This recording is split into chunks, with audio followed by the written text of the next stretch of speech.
I want to congratulate the new students that have just been given admission to Distance Learning Institute. And I pray that as you start the journey, the good Lord will continue to be with you. I am to give lecture on applicant induction course. My name is Dr. Adewara Johnson Ademola, the Deputy Director, MRC, Distance Learning Institute.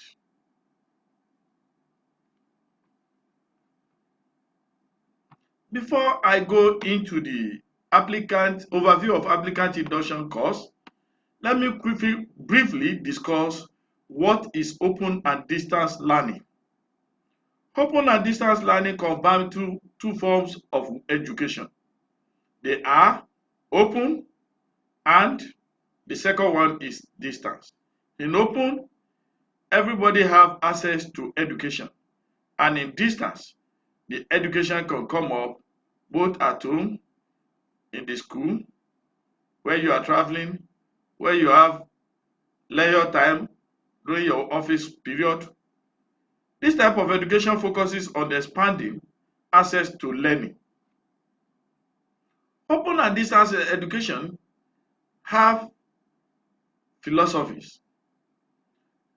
The philosophies are: 1, remove the barrier to education. 2, allow students to study what they want, when they want, and where they want it.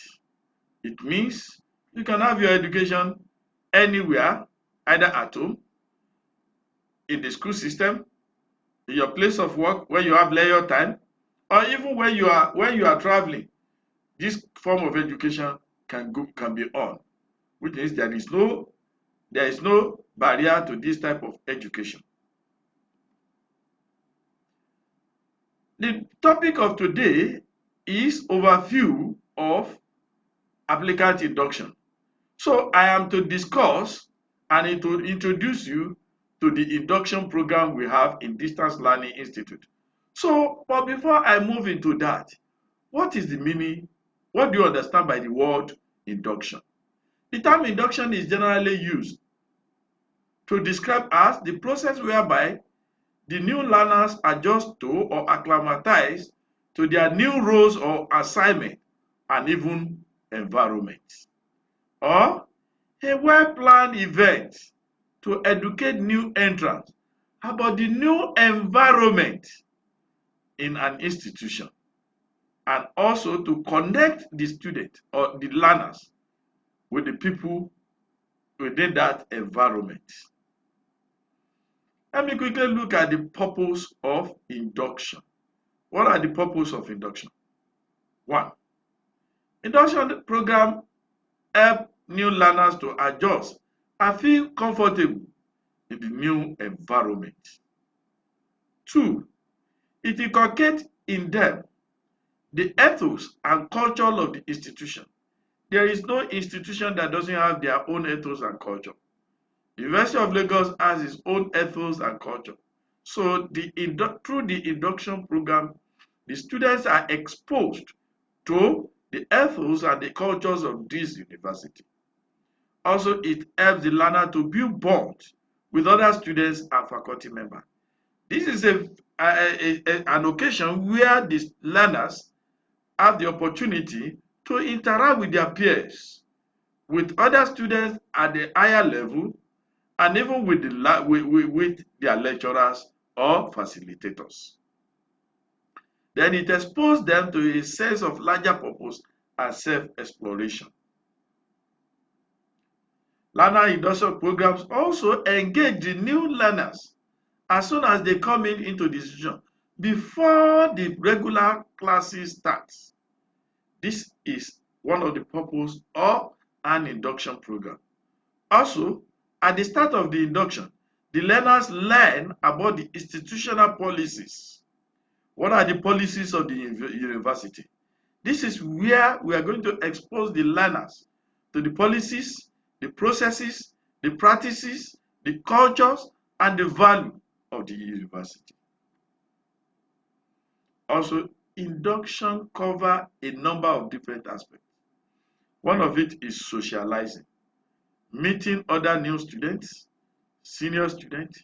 The student union too also have the opportunity to interact with them to enable them know what is in offering and what is in offering or available for them within the university.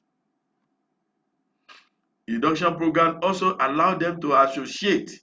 Associating means visiting the main university to see for themselves the faculties they belong to, the department they belong to, and visit other important places like the Zoological Garden of the University of Lagos, the Air Center, the main library, and even the local arena which we have also in the University of Lagos, like the Lagoon Front.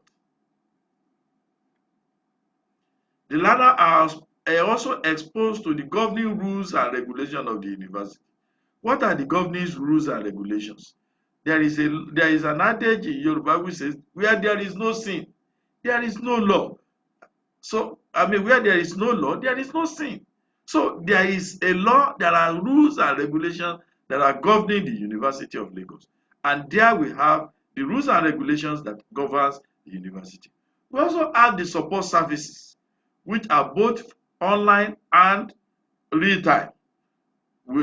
Such support services include the study group, small group activities, the communications group, the counseling, and also we have the health center services.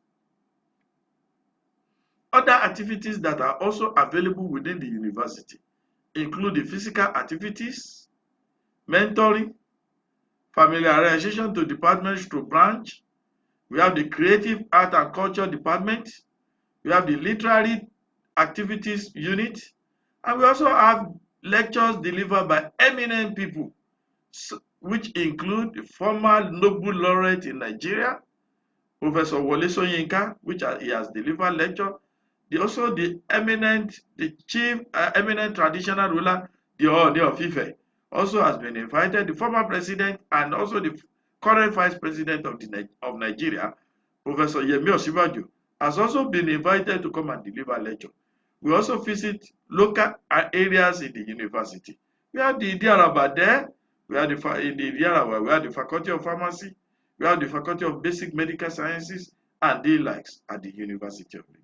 We also have other extracurricular activities such as the Student Union, student activities at the end of the year, the Miss Unilag, and the likes. These are all activities we have within the university. Once more, I want to welcome you to University of Lagos, University of First Choice, and the nation's pride. Our motto in the University of Lagos, indeed and in truth. God bless you. We are going to introduce you to other area of the induction, which is going to be taken by my colleague very soon. God bless you as you listen.